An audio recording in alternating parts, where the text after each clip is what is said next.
So this process for metaphortography started by just looking at the photograph, thinking of the metaphor that I'd attached to it, and then initially coming up with a little bit of my own writing, which here is this passage. And in the last few weeks, I've also started to add definitions for the word that is the metaphor. And then I go from that, having already done a little bit of writing about it myself to kind of wet the whistle. Then I start to think up the writing prompt, which is to be done, initially while contemplating the image, with a certain number of questions in mind. So this one has to do with, you know, being bilateral. And for me, the immediate thing that came to mind as I looked at this was the home of our country is being split in two. Mm. And what does that mean? And who's in one room and who's in the other? And why are they pulling apart? And what constitutes the division, the border between them? What would it take to pass through that division? What would happen if the division disappeared entirely?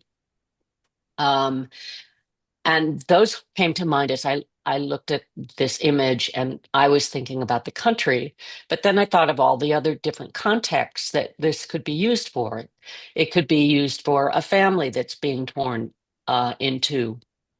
It could be used for somebody who's contemplating their parents and how their parents form a unit at sometimes, but it's a unit made of two, and sometimes they pull apart. And when do they communicate together? It's like, the Venn diagram kind of. Um, I thought then, but this could also apply to a company or a marriage or siblings or, you know, any two-part entity. Um, so then I started to come up with all of the different aspects of what goes into that. So all of these questions um, come up, and they do represent the way I look at subjects when I start to write as well, whether it's characters in fiction or a situation.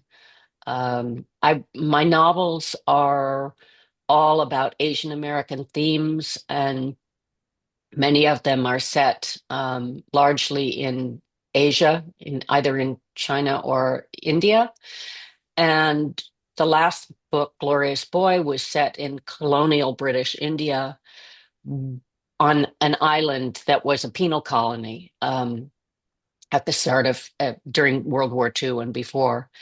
And so as I wrote about that place, I was constantly reminding myself to look at it from different perspectives, not just the British perspective, not just the Indian perspective, but there were also indigenous tribes on this island. And I was looking at it from their point of view. I was looking at it from what the island had been before the British came to how colonialism had changed it. I was looking back through time at it, um, from now and from different points of time between World War II and now. It was invaded and occupied by the Japanese, so I was trying to look at it from the Japanese perspective. I find that that's essential to my writing is really trying to come up with all of the different ways that a topic, a subject can be looked at, and to make sure that I'm at least cognizant of all those perspectives, if not writing directly about them. So that's what I bring to every prompt. And I usually, ask a bunch of questions and then suggest, sometimes to write a story, sometimes to write a scene. Um, and that's kind of the process. I think that's I think that's it, Sherry, unless Yeah, there are okay. I'm sorry, questions or my screen is stuck for a second. But I okay. do have a question for you while I'm getting things back.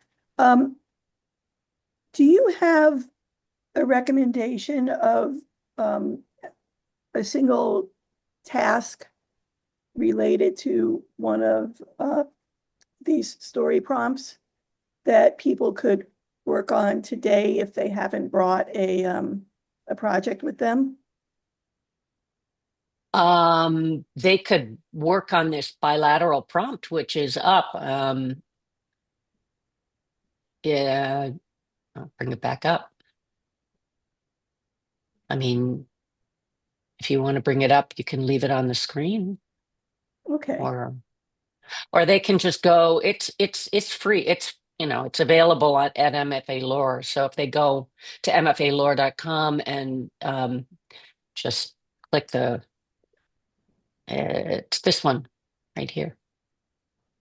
Yeah, that's great. Yeah. That's great. And then I have another question too, if you don't mind. Hmm. Um, with the bilateral um, image here that we Hmm. see, so you said you took it in 2019 around then? Yeah. Okay. And you were speaking about your latest book. When did you write that? Oh, my novel, Glorious Boy, that was Yeah. published in 2020, Okay. right at the beginning of the pandemic. So nobody heard about it. Yeah. Was this image ever in your mind when you were thinking about that book? Oh, this image? No. No. Okay. No, I'd already finished it, the Yeah. book basically by then. Yeah. No. It's always But me trying to find meaning in maybe everything.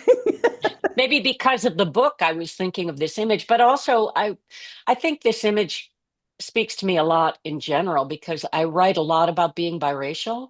No, my father was Chinese and my mother was American, and um the older I get, the more I realize that has affected my identity and my experience, um far more than I ever recognized when I was young, when I was growing up. um I was pretty dumb about it. I'm actually this gets into another thing. I'm going to be interviewing Tony Ann Johnson um, um, next week on a live Substack, and Tony Ann is she's very light-skinned black, but she grew up in suburbs. I grew up in Greenwich, Connecticut, and she grew up in an all-white suburb in New York. So we're going to talk about that a little bit because I realize that it's very strange to be a person of color in a completely white world. You don't acknowledge or recognize your own. I mean, she had to because of prejudice against her. I didn't really overtly feel that prejudice. It was kind of like, always there. So this two-sidedness, I think, has always been part of me. I was most conscious of it, I think, in terms of the differences between my mother and my father. Mm, And so I really, sort of see that when I look at this image as well. One side is definitely my mother and one side is definitely my father. So, yeah, it's definitely powerful, very powerful. Um, do you have, considering how you came back, as it were, to um, visual art um, after years of not practicing it, as faithfully as you did earlier on. Um, is there any kind of um, practice that you can share with people to open themselves up to that? I mean, I know this was in part because your publisher had encouraged you to post on mm, Instagram, and yeah, it was a wonderful byproduct of that you came up with this it's technique. true. Yeah. Yeah. But what about for people who are feeling a little bit stuck and not accessing that part of themselves? I don't know. I think I agree with you. It's part of, if you take a daily walk, and which I highly recommend, just getting out and go somewhere. I think.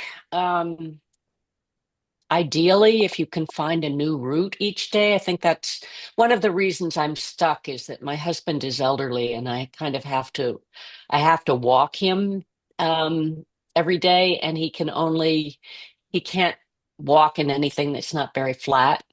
Yeah, So we have very limited prescribed routes that we take every day. And I think that's probably the biggest reason, now that I think of it, why I'm not finding images as much anymore, because I used to wander. And I highly recommend wandering. Um, when you wander into new areas, even if it's just around your neighborhood on streets that you don't, frequent often, you'll see new things. You'll see new flowers blooming in yards. You'll see new pets coming out. You'll see new ornaments on houses. You'll see the light catching windows in interesting ways. I also think that going out for a walk by yourself, so you're not distracted by talking to somebody else, is helpful.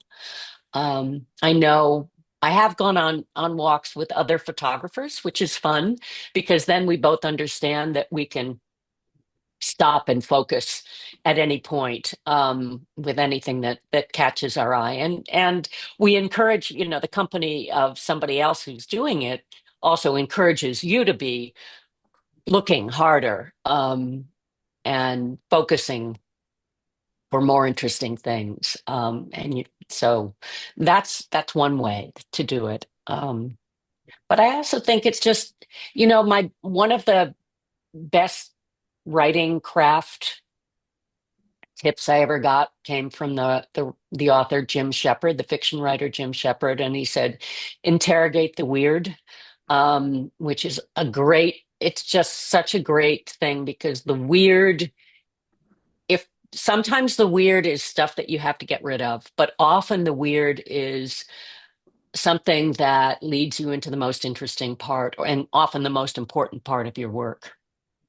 And yeah, so I think one of the things to do when you're out walking and looking for things to photograph or looking for things that might be, if you're a painter, good subjects for painting, is to look for stuff that's weird. Look for the stuff that you don't see every day, or look for the stuff that's ordinary, but because of the light or because of the shadow or because of the colors, whatever, or the weather, it forces you to see it in a new way. That's weird. Weird being different than normal. yeah, that's beautiful. That's great advice. Um, does anybody have any questions for Aimee before I think you're going to take off, right? Yeah, I've got construction happening in the front of the house, so I should probably get out there. Okay. I Yeah, was gonna, Wendy. yeah, I was just gonna mention, I actually wrote a piece not too long ago that I was just looking for it. It was entitled How to Walk, Walking to Find Your Freak. And it catalogs historically a lot of the ways people use walking. But but there's a guy on there, and that's why I was looking it up, who's a photographer on Substack who did this whole project on using essentially like a random number generator as a photographer to guide you through a cityscape, but as a random act of whatever, and each photographer, people were doing this all over the country, and each one would Huh. take 5 photographs on their route. And so it ends up being this whole like photo journal thing. It's really fascinating. I'll stick it in the chat because I just Yeah. found Oh, great. Yeah. yeah. Yes. And for those of you who are not familiar with Wendy, her photography is incredible. Um, and hopefully she Thanks. will come back and be a guest speaker at some point. But her work is beautiful. Thank you. Um, okay, anybody else with a question? Just thank you, Amy. Thank you very much.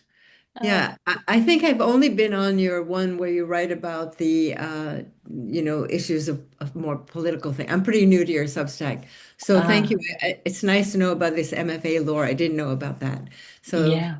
so thank you so Great. much for all your work. And I think I'm going to learn a lot from you. Thank you. Oh, great, Deborah. It's lovely to meet you. Thank you so much, Amy. All right. I will try to get the video together in a few days, and I will see you on Substack. Fantastic. Oh, Splash. This is that. Okay, I'm going to look for that. Thank you so much. Okay. Lovely to meet all of you.